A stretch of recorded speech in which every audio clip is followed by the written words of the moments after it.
देवी देवता की जो घर में जो पूजा पाठ करते हैं उसको बंद करके उसकी जगह हम हाथ में किताब लेंगे और बच्चों को भी पढ़ाएंगे, बच्चे भी पढ़ेंगे, जब भी आगे बढ़ेंगे। कि सर पे पल्ला करो 100 गज का और जुबान चढ़े आपकी 500 गज की, ये ऐसा नहीं होना चाहिए। हाँ, अगर आप पल्ला रखो या मत रखो, बस ये कि बड़ों का आदर सम्मान दिल से करो, मन से करो कि बेटा अभी नहीं हो, थोड़ा घूंघट वगैरह करो। ये गाँव में गाँव की सोच बहुत ही बेकार और इस तरीके की नीची होती है कि बस गाँव में रहो तो पूरा 16 श्रृंगार करके रहो, घूंघट करके रहो, तो ही आप एक घर की बहू हैं, लक्ष्मी है। पूजा पाठ करोगे मतलब तो बिना घूंघट के बहू नहीं है। बिना घूंघट के, और जैसे कि घूंघट कर लो और इज्जत मत करो, वो बहू है आज के टाइम में। अगर आप सामने वाले को कुछ बदलाव लाना चाहते हो तो सबसे पहले खुद को अपने अंदर बदलाव लाओगे, तभी तुम सामने वाले को कुछ पहुंचा सकते हो अपने से वहाँ तक।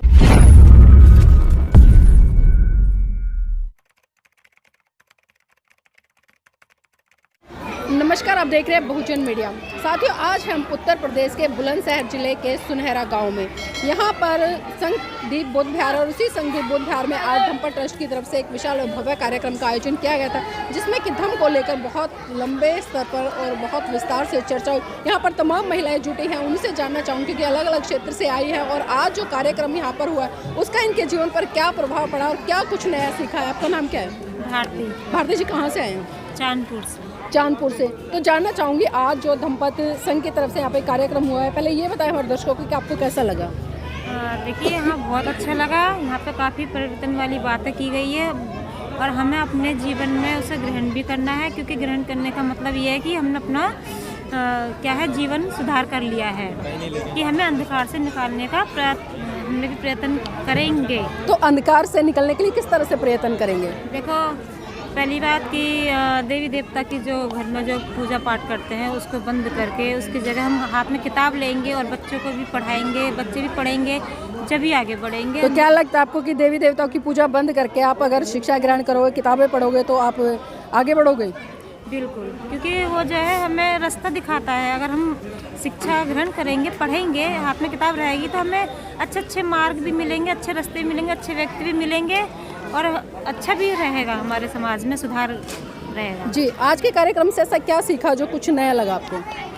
इस कार्यक्रम से हमें यही सीखने को मिला है कि अपने जीवन में सांस्कृतिक परिवर्तन का मतलब ये है कि हमारे जो बुजुर्ग जो करते थे, अब हमें वो नहीं करना है।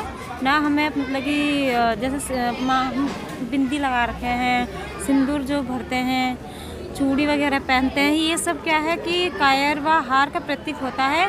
इसलिए आज हम इन सब को मतलब कि अपने घर जाके छुटा लेंगे और हम आगे से इसको नहीं अपनाएंगे। जो बाबा साहब की देन है, हम उसी मार्ग पे चलेंगे। और तो मतलब हिंदू धर्म छोड़ चुके हैं आप लोग? हाँ, हम हिंदू धर्म देखो अब छोड़ेंगे, क्योंकि इस सब में कुछ नहीं रखा है। खर्चा वो होता है, वो अलग है, और मतलब कि सब बेकार है। जी, चलिए और भी महिलाएं उनसे भी जुड़ेंगे। आपका नाम क्या है? निशा। निशा जी, कहाँ से आए हैं? चांदपुर से। तो आज का जो कार्यक्रम रहा, क्या कुछ सीखा इससे? इससे हमने बहुत कुछ सीखा, जैसे कि एक सर पे पल्ला होता है, यह ना कि सर पे पल्ला करो 100 गज का और जुबान चढ़े आपकी 500 गज की, ये ऐसा नहीं होना चाहिए। हाँ, अगर आप पल्ला रखो या मत रखो, बस ये कि बड़ों का आदर सम्मान दिल से करो, मन से करो, वही हमारी सबसे बड़ी इज्जत है लोगों के मन में करने के लिए। और तो आज से पहले आप घूंघट करती थी और अब भी करती हूँ। अच्छा, अभी करती हैं? हाँ, लेकिन धीरे धीरे सब कुछ सुधार हम अपने अंदर लाएंगे, क्योंकि जब मैं शादी होके आई थी तो हमारे सामने वाली बिल्डिंग बन रही थी, तो मैं ऐसे ही बगैर दुपट्टे का खड़ी हो गई। सॉरी, दुपट्टा तो था लेकिन घूंघट नहीं था। लेकिन कई लोगों ने ऑप्शन उठाया, देखो कल परसों आई हुई बहू ऐसे खड़ी है, इसको आया अभी 1 महीना भी नहीं हुआ, छत पे ऐसे खड़ी है फ्री पल्ले। तो अब मुझे मेरे घर वालों ने बोला कि जैसे कि सासू माँ ने कि बेटा अभी नहीं हो, थोड़ा घूंघट वगैरह करो। ये गांव में गांव की सोच बहुत ही बेकार और इस तरीके की नीची होती है कि बस गांव में रहो तो पूरा 16 श्रृंगार करके रहो, घूंघट करके रहो, तो ही आप एक घर की बहू हैं, लक्ष्मी है। पूजा पाठ करोगे मतलब तो बिना घूंघट के बहू नहीं है?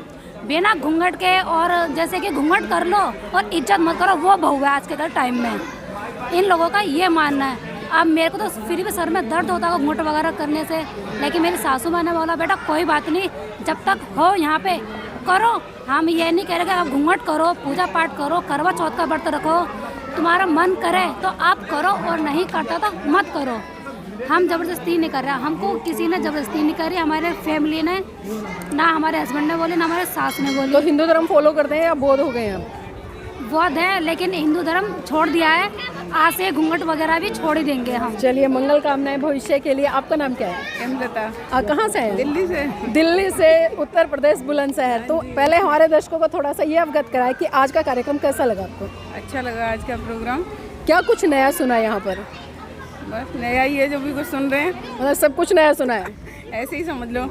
चलिए, ऐसा समझ लेते तो हमारे दर्शकों को कुछ 2-4 बातें ऐसी बताएं जो आपने यहाँ पर सीखी हो और कुछ नया परिवर्तन हाँ जी, लगा। हम प्रभावित हैं, और जो मतलब बाबा साहब और बौद्ध धर्म की शिक्षा लेंगे और जो आगे बढ़ेंगे उनको अंधकार से निकल जाएंगे बाहर। मतलब अंधकार, अभी अंधकार में हो? अब वही समझ लो जी, पूरी तरह नहीं है, मतलब हिंदू धर्म है जो पूरी तरह नहीं छोड़ पाए, बौद्धिस्ट भी हैं। मतलब देखिए, हम जिस संस्कृति की बात करते हैं और लगातार एक बात कहते हैं कि लोग बौद्ध तो बन गए, लेकिन कहीं ना कहीं जिस संस्कृति को उन्हें छोड़कर जिस दूसरी संस्कृति को अपना चाहे थे, उस संस्कृति को आज भी लोग कहीं ना कहीं अपना नहीं पा रहे। और वही कारण है जो बुद्धिज्म है, उसका प्रचार कहीं ना कहीं बहुत धीमा हो गया है। तो अब से जीवन में जी पा रहे हैं बस, लेकिन बहुत कुछ छोड़ दिया है मैंने तो। चलिए, मंगल कामनाएं। बढ़ते हैं, जो भी कुछ भी सब कुछ करती थी, अब कुछ भी नहीं करती हूँ। मतलब अब क्या छोड़ दिया? मैंने कई सालों से छोड़ दिया। समझ आ गया? आ गया समझ में। केक व्रत से जी, कुछ भी नहीं होने वाला। जी, आपका नाम क्या है? मेरा स्नेहलता नाम है। स्नेहलता जी, कहाँ से है? बुलंदशहर से। अच्छा, बुलंदशहर से। तो पढ़े लिखे तो हैं आप? हाँ जी, बिल्कुल अच्छा, MA BEd हूँ मैं। बिल्कुल MA BEd, इसलिए मैंने सवाल किया क्योंकि देखिए, जब महिला पढ़ी लिखी होती है तो स्वाभाविक सी बात है, अपने हक अधिकारों के प्रति जागरूक होती है और अच्छा बुरा हर तरह से सोचती है। तो आज का जो कार्यक्रम रहा, किस तरह से देखते हैं उस कार्यक्रम को? देखिए, पर आज के प्रोग्राम में फर्स्ट टाइम आई हूँ, कुछ नया भी देखा है। लेकिन मेरा मानना था, जैसा कि मैं उनको जानती नहीं हूँ, लेकिन उन्होंने बोला कि जब कि अगर आप सामने वाले को कुछ बदलाव लाना चाहते हो, सबसे पहले खुद को अपने अंदर बदलाव लाओगे, तभी तुम सामने वाले को कुछ पहुंचा सकते हो, अपने से वहाँ तक। तो मतलब आज से पहले से कार्यक्रम अटेंड नहीं किए थे? नहीं, मैं फर्स्ट टाइम आई हूँ। फर्स्ट टाइम है। तो फर्स्ट टाइम का अनुभव अच्छा रहा? हाँ, फिलहाल बेस्ट रहा। जी, चलिए, बहुत बहुत धन्यवाद। यहाँ पर हमारे साथ में माता जी और उनसे और जुड़ेंगे। आपका नाम क्या है? मेरा नाम शशिलता। कहाँ से आए हैं? मैं अलीगढ़ से। अच्छा, अलीगढ़ से हैं। तो हमारे दर्शकों को थोड़ा सा ये बताएं, जो आज का कार्यक्रम है उसमें पहली बार इस तरह का कार्यक्रम हुआ या पहले भी आए? अगर आए तो कैसा लगा? पहली बार ही आई हूँ मैं। वैसे छोटा मोटा कार्यक्रम अपने यहाँ भी देखा है, जैसे अम्बेडकर जयंती है। जी, जी। हाँ, मेरे पापा थे, वो इसमें बहुत ज़्यादा मानते थे। बाबा मानते थे आप लोग? पापा, अच्छा, पापा। पापा मानते थे, इसलिए हम उससे जुड़े हुए हैं। ये नहीं कह रही मैं मानती नहीं हूँ या जो भी है। जी जी। हाँ, लेकिन हमें दो तरह की समाजता मिलती है ना, कहीं कैसा माहौल मिलता है, कहीं कैसा माहौल मिलता है, इसलिए मतलब उसमें ज़्यादा जुड़े हुए थे मेरे पापा। अच्छा अच्छा। हाँ, लेकिन तो अभी आज इस कार्यक्रम को देखते हुए क्या मैसेज देना चाहेंगे लोगों को? मैं ये मैसेज देना चाहूँगी, मतलब ये मतलब बदलाव लाना चाहिए अपने आप को, जो अपने लिए मतलब एकदम स्वतंत्र करना है, तो इसमें बौद्ध धर्म में आना चाहिए। जी, तो देखिए, यहाँ पर हमने तमाम महिलाओं से बात की और जिस तरह से उन्होंने बताया कि सबसे पहले हमारा खुद का विकास होगा। अगर खुद में हम बदलाव लाएं तो स्वाभाविक सी बात है, हम दूसरों में भी बदलाव कर देंगे। और अलग अलग जगह से महिलाएं आई हैं, अपना अनुभव शेयर किया है। कोई पहली बार आया, कोई कई बार आया हुआ है, किसी ने बौद्ध धर्म ग्रहण किया है, कोई अभी हिंदू धर्म में है, लेकिन कहीं ना कहीं एक नए बदलाव की तरफ बढ़ना चाहते हैं। और इस कार्यक्रम से इन लोगों ने एक अच्छी सीख ली है। तो उम्मीद करते हैं, आई होप आगे भविष्य में बढ़ते हुए एक साइंटिफिक पिरामिड को स्थापित करते हुए आगे बढ़ेंगी और अपने विकास के साथ साथ परिवार और समाज का विकास करेंगी।